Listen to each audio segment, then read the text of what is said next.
qarindoshlar. Basqan qadamlarga merhaba. Bugungi ana shu Abdukarim akamniki o'sha kechilik orqali sizlar bilan yüz ko'rish bilan ayt xursand bo'ldim.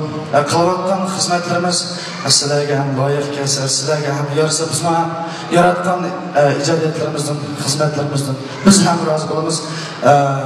Tövende yana bir naqsha orqali Şinjan'daki har qaysi joylardagi barliq qarindoshlarımızga muhabbatlik salomlarimizni yo'llaymiz. Marhamat.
Nur ziya